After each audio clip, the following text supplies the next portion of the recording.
Hello, welcome back to the Whisper Sessions. And this is session 3.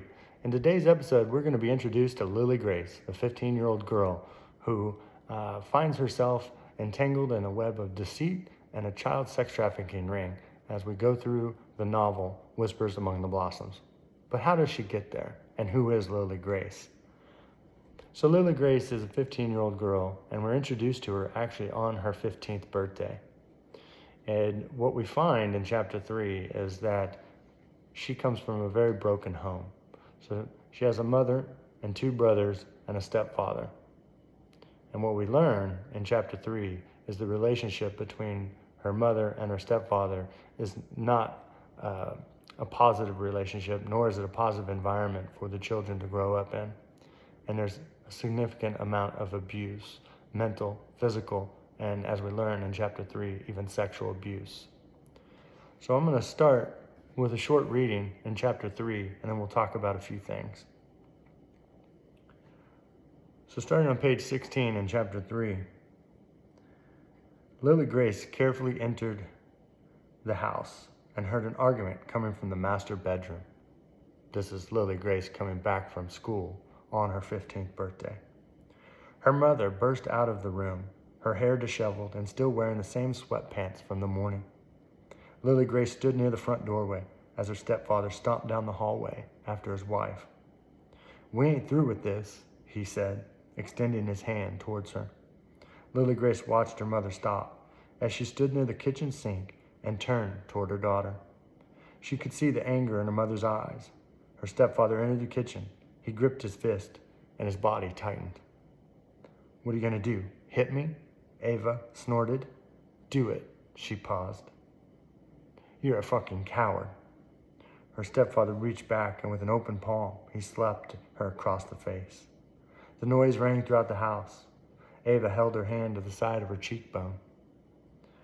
As she stumbled around the kitchen, she looked up at her husband, and the anger now turned to fear. With a wrathful tongue, he lashed out a flurry of curse words. Ava spit in his direction. In a full rage, he punched her in the stomach. She doubled over and slid down the kitchen cabinet to the floor. He stood over his wife, panting and frothing from the mouth. The trouble started a year earlier when Ava lost her job at the factory. For a middle-aged woman with 3 kids and no high school diploma, the options were bleak. The timing couldn't have been worse, and the repossession of her stepfather's pickup truck was the final blow. As the financial strain mounted, so did the verbal and physical abuse. To cope, Ava turned first to antidepressant pills. When those lost potency, she sank deeper, gravitating towards cocaine and heroin. It was a slippery slope, and before long, her reliance on these substances became a dark fixture in her day. Lilly Grace had witnessed the consequences all too often. She had found her mother passed out in the bathroom on multiple occasions over the past year. Each time, Lilly Grace's heart sank as she wondered how her mother was managing to pay for the drugs with no job and no paycheck. She was certain her stepfather wasn't supplying the money. The children knew their parents were struggling, but they never spoke about it. Lilly Grace kept silent, acutely aware that the voice of their troubles would force them to take sides, excruciating choices she couldn't bear to make. The family silence was a defense mechanism, a way to shield themselves from the painful reality that they were trapped in a cycle of addiction and abuse. Lilly Grace stepped into the kitchen as her stepfather towered over her mother. Ava looked up at her daughter standing in the doorway. Lilly Grace saw the shame in her mother's eyes. "What are you doing?" Lilly Grace asked. "If you know what's good for you, get out of here, you little cunt." Lilly Grace rushed over to her mother, knelt beside her on the kitchen floor, and brushed the hair out of her face. "You bitches ain't worth it," he said, as he turned and left the kitchen. That's just a small snippet of the relationship between Lilly Grace's mother and her stepfather. The relationship that she has with her stepfather, and what we learn from the end of chapter 3 is a horrific sexual abuse that her stepfather has with Lilly Grace after he spends a night at the bar after this fight in the kitchen with her mother. So this is probably one of the harder chapters to get through, both writing it, certainly reading it. I shared this chapter with my pastor, really just to kind of say, hey, is this appropriate to write some of this stuff? But he assured me that, there are many families out there that are dealing with abuse, whether it's emotional, physical, sexual abuse, and we have to bring dark to light. So it's an obligation not only to write it, but to read it and to be aware of it. Because if we're not aware of it, we can't help people. So this is a pretty heavy chapter to get through. But to lighten it up, if you will, in the beginning of chapter 3, in the first paragraph, you kind of have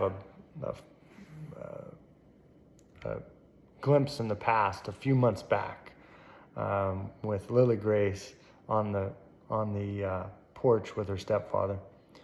And it just reads, "The memory of her stepfather's touch haunted her. Each recollection sharp with the sting of bourbon, something on his breath, the sting of bourbon on his breath, and the menace in his eyes.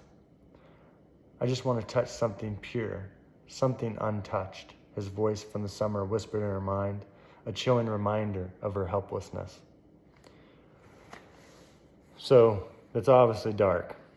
But what's interesting about this is when I wrote it, I just want to touch something pure, something untouched.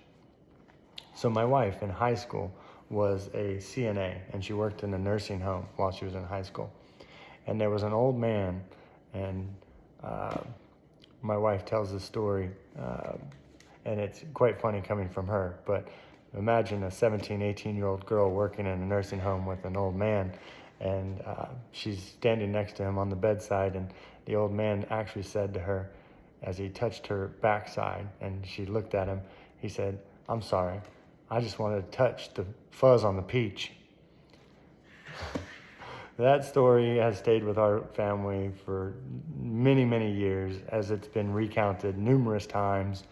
And so that snippet in such a dark chapter, there is levity in just where some of these ideas and thoughts come from me as I write them out on paper.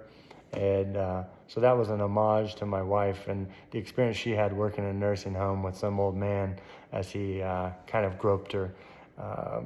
And so I hope as you read through Whispers Among the Blossoms, and it does get heavy at different times, that you also find the levity in it, the moral values, lessons learned in it. And I really hope more than anything that this novel does bring awareness to some very dark subjects, and a reminder that at the end, the goal of not only writing it, reading it, but sharing it is that there's always grace and redemption at the end of anyone's story. And no matter how immoral our deeds, we are children of God, and we are saved if we believe in Jesus Christ. So that is the end of session 3. Look forward to introducing you to some new characters in chapter 4. Have a great day.